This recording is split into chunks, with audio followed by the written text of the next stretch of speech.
अभिकल inspire पे again आगे बढ़ेंगे हमारे कैपेसिटी टू कॉन्ट्रैक्ट के नेक्स्ट पोर्शन पे, यानी कि आज हम लोग अनसाउंडनेस ऑफ माइंड को कवर करेंगे। मतलब कि अगर कोई पर्सन अनसाउंड माइंड का है तो क्या वो कॉन्ट्रैक्ट करने के लिए केपेबल है। माइनर केस तो हमने डिटेल में कवर कर लिया, दोनों वीडियोस अच्छे से देख लो, उसके बाद ये वाला वीडियो देखोगे तो और मजा आएगा। तो हाँ जी, अगर हम बात करें section number 12 of Indian contract act, तो उसके हिसाब से साउंड माइंड का पर्सन किसे कहा जाता है। वैसे अगर हम बात करें तो अनसाउंडनेस ऑफ माइंड की आप समझो, आप नॉर्मली अपनी नॉर्मल भाषा में देखते हो क्या बोलते हैं, अनसाउंड माइंड कौन, पगलेट है, कोई पागल है, ठीक है। सो अगर हम बात करें normally according to section number 12 of Indian contract act, तो हम लोग उसी पर्सपेक्टिव देखेंगे ना कि कौन पर्सन कॉन्ट्रैक्ट करने के लिए केपेबल कब होगा, उसके हिसाब से क्या डेफिनेशन बनेगी, ठीक है। सो यहां पे कुछ पॉइंट्स हैं, 2-3 पॉइंट्स हैं जो तुम्हें याद रखने हैं। पहला कि पर्सन जो है at the time of making the contract, ठीक है, जब कॉन्ट्रैक्ट फॉर्म किया जा रहा है तब वो उन कंडीशंस को क्या समझ पा रहा है कि उनका क्या इफेक्ट होगा उसके आगे। क्या वो ऐसा कुछ तो नहीं कॉन्ट्रैक्ट कर रहा है जिसकी वजह से उसे बहुत सारा घाटा हो जाए और सामने वाला उसकी अनसाउंडनेस ऑफ माइंड का फायदा उठा जाए। क्या उसके साथ सामने वाला किसी अनसाउंडनेस ऑफ माइंड का फायदा उठा के फ्रॉड करने की कोशिश तो नहीं कर रहा है। क्या वो केपेबल है उस पूरी सिचुएशन को एनालाइज करने के लिए। तो ये वो चीजें हैं जिनका ध्यान रखना होता है। तो दैट इज सेक्शन 12 के हिसाब से साउंड माइंड का पर्सन कौन है कि when at the time of making the contract, at the time of making the contract he is capable of understanding and forming a rational judgment। rational judgment कौन form कर सकता है, person who is of sound mind, जिसका पास rational जो draw कर सकता है पीछे की क्या इसका पॉजिटिव है क्या नेगेटिव है, ठीक है। So as to its effect upon its interest, उसके फायदे में उसका क्या इफेक्ट होगा या उसका घाटा होगा, ये चीज वो एनालाइज कर सके। ये चीज होती है, ठीक है। ल्यूनाटिक पर्सन और अनसाउंड माइंड दोनों में डिफरेंस है, समझो। यहां पे अगर एक चीज तुमने नोटिस करी हो कि यहां पे ये बात लिखी गई है, capable of understanding and forming a rational judgement, तो जरूरी है कि पागल ही ऐसी सिचुएशन में पहुंचे। सोचो अगर किसी को ड्रंक बहुत खतरनाक करा दिया जाए, ड्रंक करा दिया जाए, किसी को बहुत शराब पिला दी जाए और उसको कोई शुद्ध बुद्धि नहीं है, उस दौरान क्या वो रेशनल जजमेंट फॉर्म करने की स्टेट में है, नहीं है।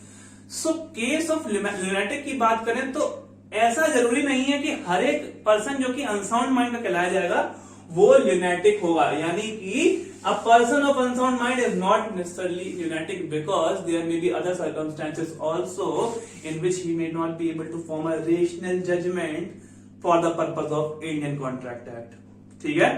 Is it clear. If now moving forward I talk about कि क्या मतलब क्या नेचर होता है इसके अनसाउंड माइंड के साथ अगर कोई कॉन्ट्रैक्ट फॉर्म होता है तो just like minor I would say a person who is of unsound mind if comes into a contract then that contract is void ab initio, that is it's not having any existence, law will not consider its enforceability. बात समझ में आ रही है, ठीक है। तुम्हें और एक बात समझने की कोशिश करो कि तुमने एक पढ़ा होगा कि एक मैगजीन पढ़ा होगा रेस इप्सा लॉकिटर, ठीक है। तुमने इस मैगजीन के बारे में पढ़ा होगा, नहीं पढ़ा तो बात समझने की कोशिश करो। इसका मीनिंग सिंपल सा इतना है कि the facts speaks for itself, यानी कि कुछ ऐसा मान लो, समझ लो अगर चोरी हुई कहीं पे, है ना, और कुछ देर बाद वो जो चुराया हुआ आइटम है तुरंत वो किसी पर्सन के पास पाया जाता है, तो एक बहुत अच्छा असम्पशन है ना, या फिर वो फैक्ट्स बता रहे हैं ना कि उस इंसान ने ही चोरी करी है, एग्जाम्पल के तौर पे, ठीक है।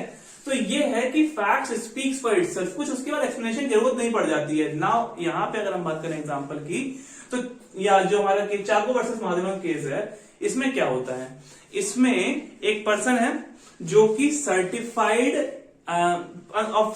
है अनसाउंड माइंड के लिए, उसको एक बीमारी होती है जिसका मेडिकल सर्टिफिकेशन होता है कि ये इसका दिमाग सही स्थिति में नहीं है, ठीक है। अब सिमिलरली इसके आगे फर्दर होता क्या है कि जो ये कॉन्ट्रैक्ट करता है उसमें ये अपनी प्रॉपर्टी बहुत ही मीगर प्राइस में, बहुत ही कम प्राइस में सामने वाली पार्टी को दे देता है। तो बाद में ये क्लेम किया जाता है कि this was a contract which was made by the person who is in unsound mind. So क्या वो वैलिड होगा? तो नहीं होगा। क्यों नहीं होगा? यहां ज्यादा कुछ जरूरत ही नहीं पड़ी, यहां बोला कि the facts already speaks for themselves.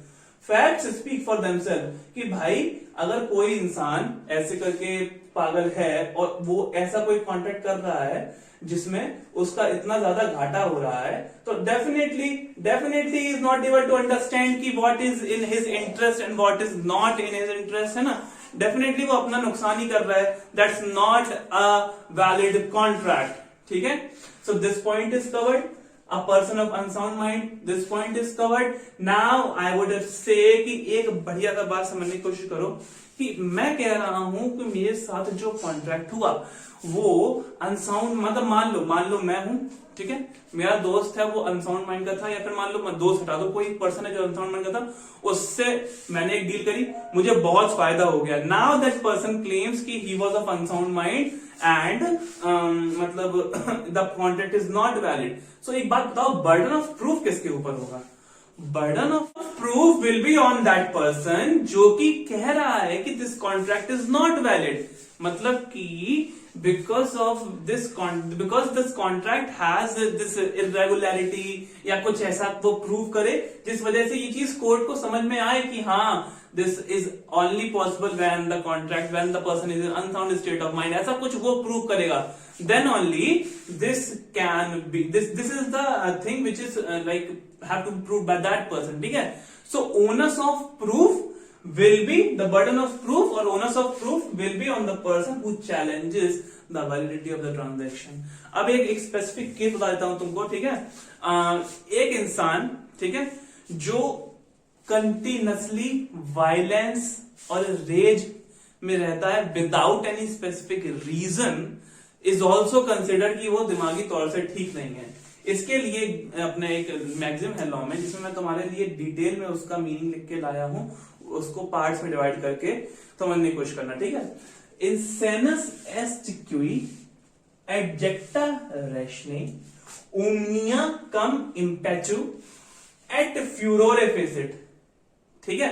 लिख दोगे आंसर में मजा आ जाएगा, मीनिंग याद कर लो, एटलीस्ट तुमको फायदा रहेगा। तो वो कहना क्या चाह रहा है, इंसेनस एस्ट क्यूई, ही इज इंसेन हु, वो इंसेन है, वो बंदा साउंड माइंड का नहीं है, जो कि ही इज इंसेन हु एडजेक्टा रेशनल, रेशनल समझते हो ना, रेशनल तो मतलब याद है ना, रीजन बीइंग थ्रोन अवे, ठीक है, रीजन बीइंग थ्रोन अवे, ओमनिया कम इम्पेटू विद फ्यूरोरे पैसिट।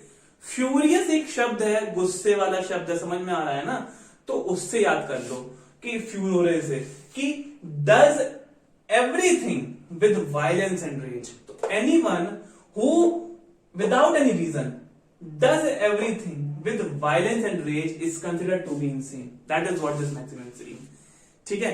सो इसका ही एक केस लो तुम्हारे लिए लेके आया हूं, क्या कि सोना बाला बोरा एंड अदर्स वर्सेस ज्योतिरिंद्र भट्टाचार्य 2005। याद करने का इसको भी अपना तरीका है।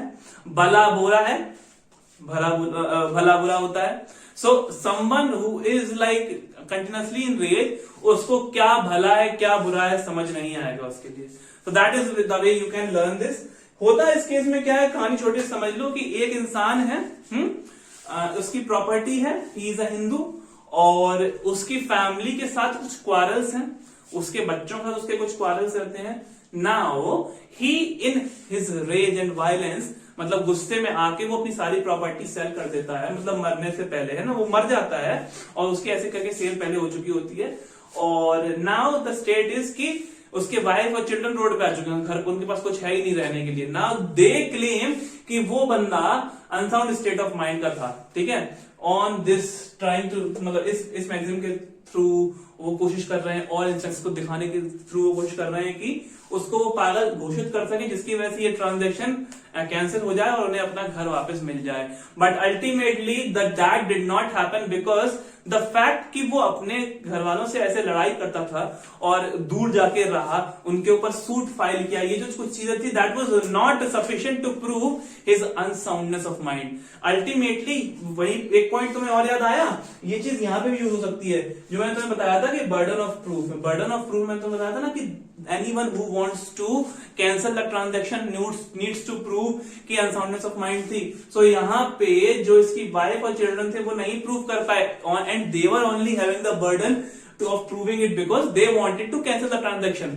So this was the case of unsoundness of mind when we talk about burden of proof, when we talk about rage and anger. ठीक है. So I think nothing more is required in this topic. This chapter is finished. हम लोग अब free consent शुरू करने वाले हैं. कोई डाउट हो कमेंट सेक्शन में पूछ लो, और वीडियो अगर पसंद आई हो दोस्त तो अब लाइक जरूर करो, सब्सक्राइब करो, और हाँ मजे करो.